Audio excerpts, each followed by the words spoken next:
Hello everyone and welcome back to Don't Fret. My name is Martin. If it's your first time here, unlikely because, my subscriber number is the same amount. But you never know. Hi. And it's the first day back at work for me tomorrow of the new year. It'll be the first day back of work for a lot of people, I would imagine. Is there a bank holiday tomorrow? I don't know. I've been working for myself for so long. Bank holidays aren't really a thing.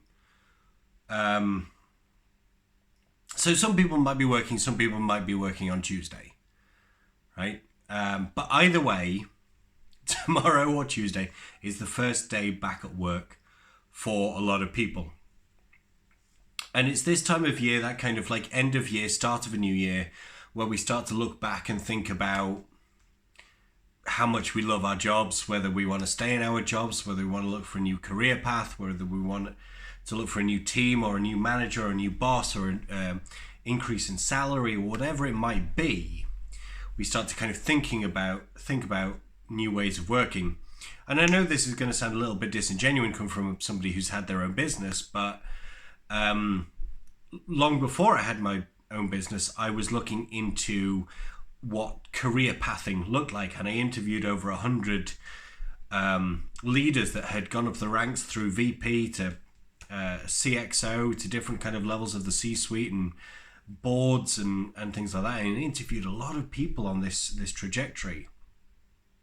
And there was one thing that I kind of realized is a lot of people run away from the things that they don't like, rather than running towards the things that they do. And often that kind of takes the role of, particularly because our brains are wired in such a way that like the past is accessible to us. The future is unknown, so the past is a lot easier to think about. And often the past in a review scenario, we think about the things that we don't like. We think about the things that we want to change, particularly as we start to move forward into 2021. So we might look at the team that we work under, the managers that we work, the salary that we have, and think, oh, that's not quite right for me. I want to seek an alternative.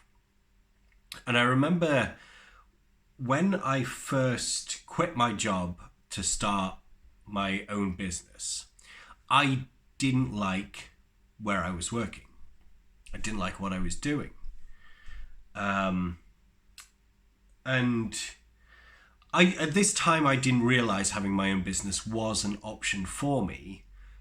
So instead, I told myself, how can I make the most out of my job right now? How can I learn to love my job? Which was a tough thing to do, considering I was doing telesales, right? It was relative, it was as high end as telesales can get, but it was still telesales. It was still cold calling people and say, hey, do you want to buy my stuff?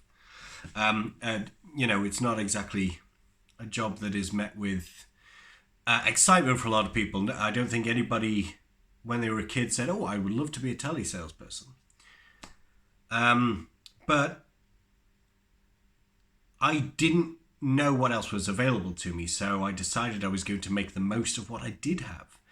And I started to gamify the telesales process, and I started to see success. And with success came enjoyment. And a lot of the times it was kind of working harder than everyone else, not in a pained way, not in like a hustle porn kind of way, but just in a like, I'm going to do a hell of a lot of calls. And I'm going to have a hell of a lot of conversations.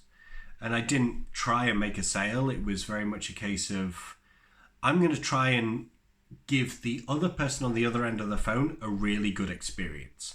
So they leave the call feeling better than they did when they started the call, which is, I think, is a tough quality for a telesalesperson to do, but you'll be amazed at what can actually come out of that experience. But I started to love the job then. I started to love the process, and I started to get accolades and success from doing that.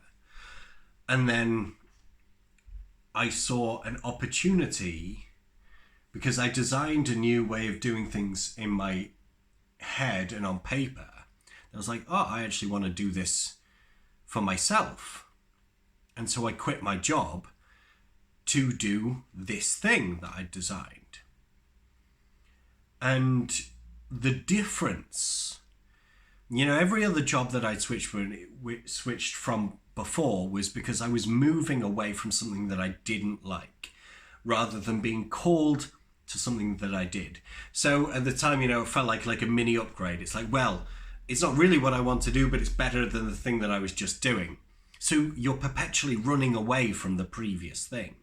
But when I moved into my own business, I didn't set out to start my own company. I didn't set out to start my own business.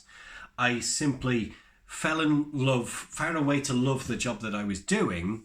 And from that kind of positive space of positive experiences, I didn't feel like I had to run away. So I gave myself the space to come up with this idea that would then become a business model. And then when I transitioned into doing my own business, it was because I was called to do it rather than running away from a bad experience. And this comes particularly when you think about anybody starting their own business. So often they're like, I want to start my own business to have freedom because they are currently caged. I want to have my own business so the amount of money that I can make is I'm in charge of that. It means they're running away from a low salary. Either way, when you ask people why they want to start a new business as they're moving into that process, it's usually because they're running away from something. My advice as we move into 2021, in particular, because the job market is the way it is, find a way to love your job. Find a way to love the process. Because if you can move into that space, your next role will be infinitely bigger. Because you'll be on a growth trajectory rather than a running away from trajectory.